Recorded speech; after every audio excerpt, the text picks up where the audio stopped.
In the stillness before dawn, when the world holds its breath, the disciplined rise, not to seek comfort, but to sharpen their spirit in the fire of purpose. The ancients spoke of Bushido, the way of the warrior, where every repetition, every act of restraint, and every moment of pain becomes a hammer striking the soul into unbreakable steel. They called it madness, obsession, yet it is through such unhealthy discipline that men like Yamaoka Tesshu transcended the boundaries of flesh and fear. To live with such intensity is to walk the narrow edge between mastery and ruin, between the ordinary and the eternal. The weak will call your focus dangerous, your dedication excessive, your silence strange. But let them, for within that crucible, your true spirit, your Hagane no Ishi, the will of steel, awakens. My friend, if you walk this path, you are no longer a dreamer. You are a forger of destiny. If you feel that fire within, comment discipline, subscribe, and stand among warriors who refuse mediocrity. Together, we forge not just strength, but the soul that endures beyond time itself. The flame of obsession is the fire that burns beyond reason, the silent force that separates the common from the relentless. It is not born from desire alone, but from an unyielding hunger that devours comfort, excuses, and doubt. To the world it appears as madness, a man consumed by a goal that no one else understands. But to the warrior, this fire is sacred. It is the divine madness of creation, the same force that drives the swordsmith to hammer day and night until the blade sings with perfection. In this flame, you lose the sense of time, of fatigue, of the self that seeks approval. You become one with your pursuit, and through that union, something greater is born. The ancient masters like Yamaoka Tesshu understood this truth. Only through obsessive devotion can the spirit transcend mediocrity and touch eternity. Those who lack fire will call your passion unhealthy, your focus extreme, your drive dangerous. They see only the surface, the sleepless nights, the solitude, the rituals repeated to exhaustion, but they cannot feel the purpose behind them. They cannot comprehend that obsession, when guided by honor and vision, is not a chain but a key that unlocks potential. To be obsessed is to surrender fully, to step into the forge and let discipline consume what is weak and impure. Every repetition becomes a prayer, every failure another stroke of the hammer. The flame tests you, torments you, yet it purifies. It strips you bare until only the essence of your will remains, gleaming like tempered steel. In that suffering, you are reborn, not as a dreamer, but as a warrior who has faced the fire and did not retreat. Understand this: the flame of obsession does not ask for balance, it demands sacrifice. It will take your comfort, your sleep, your approval from others, and, in return, it will give you something far greater: clarity. When you burn with this flame, every distraction fades, every weakness is exposed, and every breath becomes a vow to improve. The path of Yamaoka Tesshu was not one of moderation. It was a furnace of relentless discipline where the sword, the mind, and the spirit were forged into one. That is the essence of true mastery. To live so intensely that even the ordinary becomes sacred. Those who fear the fire will never know what it means to glow from within. But you, if you dare to embrace it, will find that obsession is not your enemy. It is your awakening. Burn, refine, and rise anew, for the world is shaped not by the balanced, but by the obsessed who refuse to yield. The sword of self-mastery is not a weapon forged of steel, but of spirit. It is the unseen blade carried by those who conquer themselves before they seek to conquer the world. To wield it is to face the most ruthless opponent, your own mind. The warrior of discipline knows that the true battlefield lies within, between impulse and intention, fear and resolve, comfort and purpose. Each day becomes a duel between who you are and who you aspire to be. The sword grows sharper, not through ease, but through resistance. Every time you choose effort over laziness, purpose over distraction, control over indulgence, you strike, refine, and polish the blade of your will.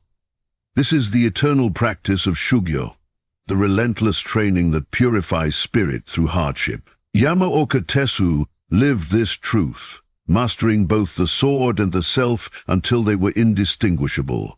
His every movement a reflection of inner harmony and unbreakable focus. Self-mastery is not achieved in a moment of triumph, but in countless unseen moments of restraint. It is forged in silence, when no one is watching, when the weaker self whispers, "Rest, you've done enough," and you answer with action. The sword of self-mastery is not drawn for glory, it is drawn for discipline. Each day is a test of composure, a chance to cut away the unnecessary, to sever pride, fear, hesitation, and doubt. In mastering the self, one learns to master life itself, for nothing external can sway a spirit that stands firm within. When anger comes, you do not react. You breathe. When fatigue strikes, you do not collapse. You endure. When failure mocks you, you do not break. You sharpen. Such control is not cold detachment. It is inner fire, directed with precision. The sword is steady because the soul behind it is unshakable. But understand, mastery is not perfection, it is persistence. The sword must be honed every day, for the moment you stop, rust begins to form. Discipline, like steel, demands constant care. You must polish your habits, guard your thoughts, and refine your actions with vigilance. The sword of self-mastery cuts both ways. It destroys weakness, but it also reveals truth. It shows you where you are unrefined, where your spirit wavers, where your intention falters. And in that revelation lies power, for awareness is the first strike toward transformation. Tesshu once said that the sword is not for killing others, but for killing the ego. When you achieve this, every battle becomes simple, for the greatest enemy, the self that resists growth, has already fallen. To carry the sword of self-mastery is to live awake, to move with purpose and to walk the warrior's path, where every action becomes an expression of inner strength. The silence of endurance is the soundless roar of the warrior's heart, a calm persistence that defies exhaustion, pain, and doubt. It is the unseen strength that allows one to stand when others have fallen, to continue when the world whispers enough. In this silence, there are no cheers, no recognition, no applause. Only the steady rhythm of breath and the unspoken vow to keep moving forward. The samurai called this stillness Shin no Kokoro, the heart of unshakable calm. It is not the absence of struggle, but mastery within it, the eye of the storm where spirit and will unite. Yamaoka Tesshu embodied this endurance, enduring endless hours of training until body and blade moved as one.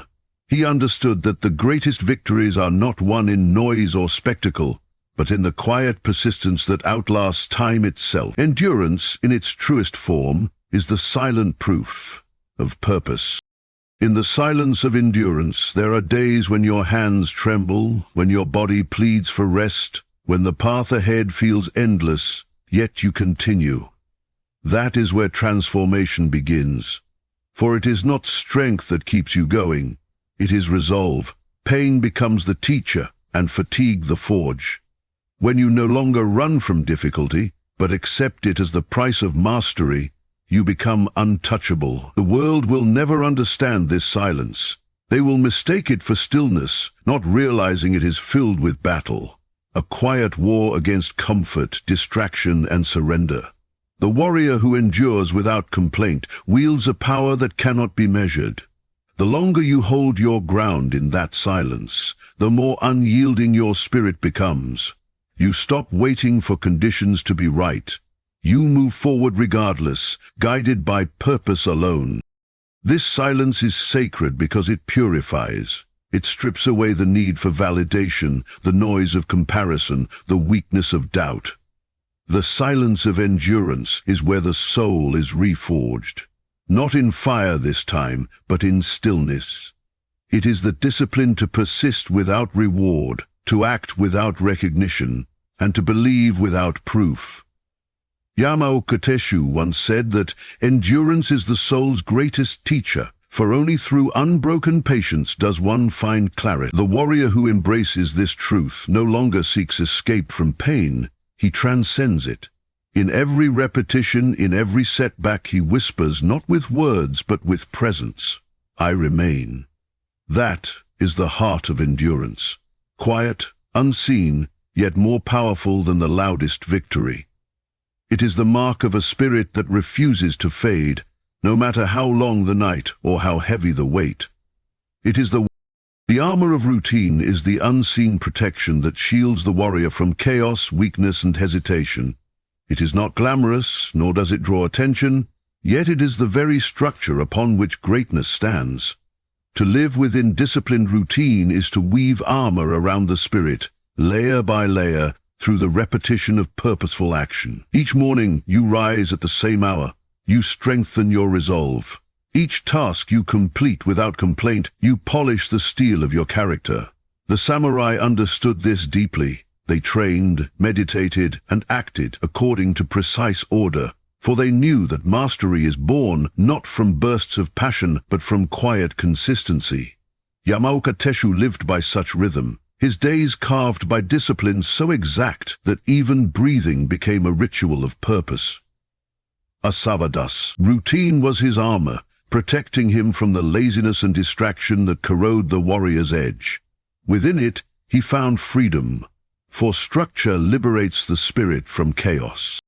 When you forge your own armor of routine, the world's noise cannot pierce you. Distraction becomes powerless, doubt loses its grip, and emotion bows before discipline. Routine may seem dull to those who chase excitement, but it is sacred to those who seek transformation. Every repeated action, the early rising, the training, the quiet reflection, becomes a thread in a greater tapestry of strength. Over time, this structure becomes instinct. Your mind aligns with your mission, and your body follows without hesitation. The armor you build through habit does not just protect, it empowers. It allows you to focus your energy where it matters most, to act with precision when others hesitate. The warrior knows that freedom is not the absence of structure, but the mastery of it. Through repetition, the uncertain becomes strong, the weak becomes strong, and the mind becomes still. But the true strength of this armor lies not in the actions themselves, but in what they represent. Commitment. To maintain your routine when motivation fades, when fatigue gnaws, when no one sees or praises your effort. That is the essence of the warrior's path. The armor of routine reminds you daily that excellence is not achieved through emotion, but through endurance. Bushido's every movement, every word, every breath was shaped by disciplined order.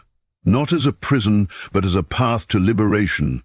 When you commit to your rituals, you transcend the need for inspiration. You simply become discipline itself. The armor you forge is invisible, yet unbreakable. It guards your purpose, your peace, your power.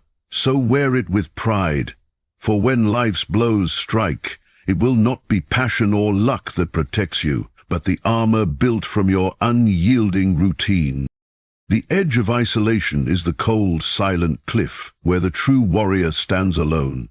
It is the place where distractions fade, companionship withdraws, and only the echo of your own thoughts remains. Most fear this solitude, mistaking it for emptiness, but the disciplined spirit sees it as a forge. In isolation, the noise of the world disappears, and the voice of the soul grows loud. It is here, in stillness and separation, that the samurai sharpen not only their blade, but their essence. Yamaoka Tesshu walked this edge, withdrawing from society to confront himself without disguise. Alone with his thoughts, he refined his will, burned away doubt, and discovered a truth that few ever face. Greatness demands solitude. The warrior who embraces isolation does not escape the world. He prepares to re-enter it stronger, clearer, and unshakable. This edge is sharp because it cuts away illusion, leaving behind only truth and discipline. At the edge of isolation, the spirit is tested by silence. Without praise or validation, you must learn to stand firm in purpose. The comfort of company fades, and you face the raw reality of your own limits. It is a crucible where weakness cries out and endurance responds. The days may stretch endlessly, the nights colder than before, yet within that stillness a transformation begins. You start to see that solitude is not loneliness, it is focus. Every moment alone becomes a mirror reflecting your flaws and strengths. There are no shortcuts here, nor false comfort. What remains is the essence of your will, the quiet rhythm of discipline that beats even when no one is watching. Tesshu once said that only by walking alone can one meet their true self, and only then can that self be mastered. In isolation, the warrior learns that companionship is temporary, but self-respect is eternal. The edge is dangerous because it demands honesty. It reveals the truth about who you are without your masks, your audience, your noise. Yet that is its gift. Isolation strips you bare but also frees you. When you endure it, you become untouchable, no longer needing validation, no longer swayed by praise or blame. The edge of isolation teaches you to find peace in your own company, to forge strength from solitude, and to see silence as an ally, not an enemy. The modern world fears stillness, but the warrior seeks it, knowing that in silence lies clarity and in solitude lies power. Yamaoka Tesshu stood at this edge and found enlightenment through endurance, not comfort. To walk this path is to step beyond dependence, to find within your own heart the unbreakable companion of self-mastery. For those brave enough to stand on this edge, isolation is not exile, it is elevation. The forge of pain is where all warriors are truly born.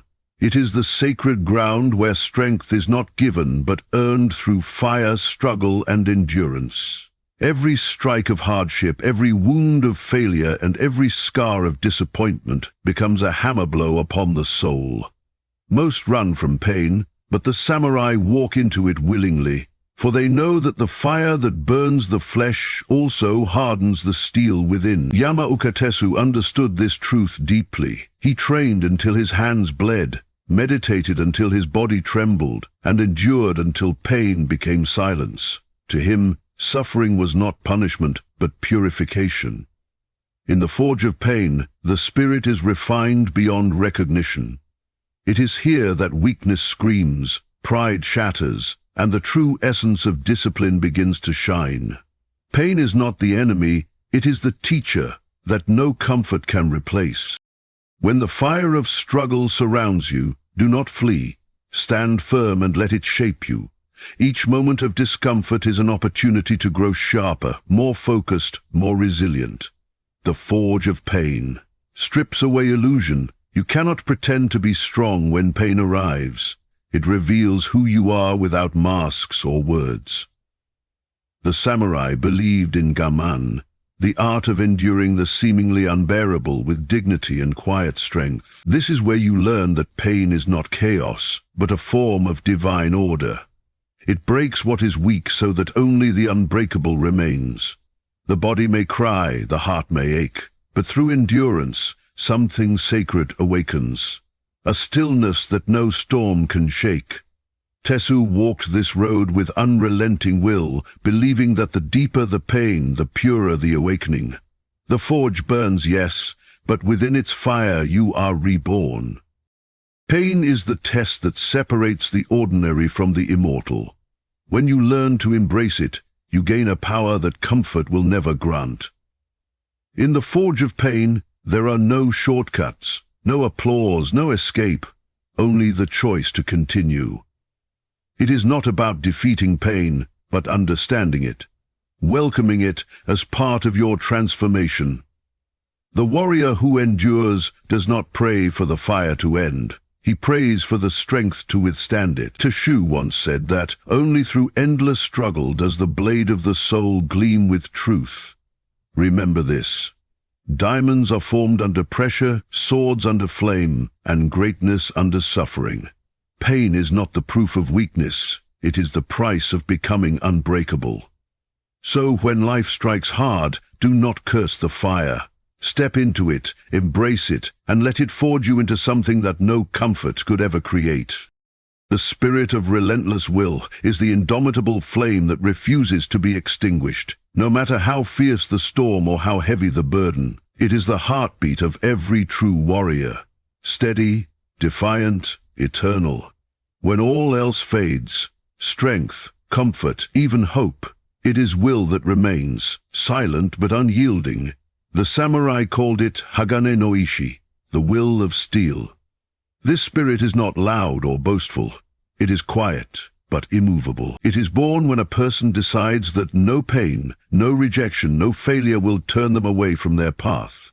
Yamaoka Tesshu embodied this spirit, walking the road of mastery long after others would have surrendered. He believed that a man's will, once forged, could cut through fear itself. The spirit of relentless will does not depend on motivation, it is fueled by conviction. It is the raw force that turns suffering into progress, doubt into discipline, and exhaustion into strength. When your body falters and your mind pleads to stop, the spirit of relentless will whispers, "Continue." It is the unseen power that moves you forward when reason fails and all odds are against you. This will does not need reward or recognition. Its only purpose is to endure. The samurai trained to embody this spirit not in moments of victory, but in moments of despair, where every step demanded courage and faith. Tesshu once said that the strongest man is not the one who wins easily, but the one who rises each time he falls. Relentless will is the refusal to bow before defeat. It transforms obstacles into fuel, rejection into clarity, and hardship into mastery. To possess it is to become unstoppable, for even if fate crushes you, you will rise again, sharper, stronger, and more certain of your purpose. The spirit of relentless will is not a gift, it is a choice, a vow made in silence and renewed every time you refuse to quit. It is what separates those who merely wish from those who become. Every test you face, every door that closes, every pain you endure, adds another layer to that will. And though the world may call it obsession or stubbornness, the warrior knows it by another name: enlightenment through endurance. Yamaoka Tesshu's path was not paved with success, but with relentless persistence. His will became his identity, his shield, his sword. When you awaken this spirit within yourself, you stop waiting for the world to grant you strength. You forge it from within. This is the essence of the warrior's journey, not to avoid hardship, but to rise through it, again and again, until your will becomes untouchable. For when the spirit of relentless will burns within you, no force in this world can extinguish your fire. The path of eternal discipline is the road without end, the sacred way that the warrior walks long after applause has faded and victories are forgotten. It is not a path of glory, but of quiet devotion. Every step demands humility, patience, and the courage to repeat what others grow tired of. Discipline is the bridge between potential and mastery, between the fleeting spark of motivation and the enduring flame of greatness. The samurai called this way Shugyu no Michi, the path of self-cultivation through ceaseless training. Yamaoka Tesshu lived upon it with unwavering resolve, training with the sword and mind until his discipline transcended technique and became his very essence. He understood that discipline is not a tool, but a state of being, an unbreakable rhythm that endures beyond fatigue, emotion, or circumstance. The path of eternal discipline is not walked for praise. It is walked because it defines who you are when everything else is stripped away. Each day on this path is a test of spirit. The work is repetitive, the progress slow, and the recognition scarce. Yet this is where the warrior's soul is forged. Discipline does not ask for intensity, it asks for consistency. It is not measured by moments of greatness, but by the quiet persistence to return again and again, no matter how dull or difficult the task. In the stillness of repetition, clarity emerges. The mind sharpens, the spirit steadies, and purpose becomes unshakable. Yamaoka Tesshu taught that mastery lies in living every moment with full awareness, in turning every act, no matter how small, into a reflection of one's spirit. Through daily discipline, life itself becomes a dojo. Every breath, every movement, a lesson in control and precision. The warrior who accepts this learns that progress is infinite, that there is no finish line, only refinement. To walk the path of eternal discipline is to accept that the journey itself is the reward. Discipline demands surrender, not to defeat, but to purpose. It asks that you release attachment to results, to comparison, to ego. In doing so, you find liberation, for you no longer chase excellence, you become it. Tesshu's life was proof that discipline is the highest form of freedom. When your actions align perfectly with your purpose, the external world loses its power over you. You no longer need to wait for the right moment, because every moment becomes right through your will. This is the final lesson of the warrior, that the disciplined spirit never stops evolving. It endures beyond success and failure, beyond praise and blame. The path of eternal discipline is the eternal flame that burns long after the body has fallen. The unending devotion to the craft of living with honor, focus, and unyielding resolve. In the end, the path of Yamaoka Tesshu is not a story of triumph over others, but of mastery over the self. It is a reminder that greatness is not born in comfort or applause, but in the silence of endurance, the repetition of discipline, and the fire of relentless will. Let the world call your discipline unhealthy. Let them misunderstand your devotion, for what they see as obsession is simply your awakening. You are not meant to live softly. You are meant to forge yourself into something unbreakable. The warrior's journey is eternal, and every trial you endure, every sacrifice you make, every day you rise despite fatigue, brings you closer to that unshakable core of purpose. Remember, it is not talent that defines destiny, but consistency. Stand tall, even when unseen. Walk forward, even when alone. Burn fiercely, even when doubt. For those who live with discipline live forever, their spirit echoing beyond time. My friend, if these words ignite something within you, comment unbreakable, subscribe, and join this circle of warriors who refuse mediocrity. Together, we do not chase strength, we become it. This is the way of Tesshu, the way of eternal discipline.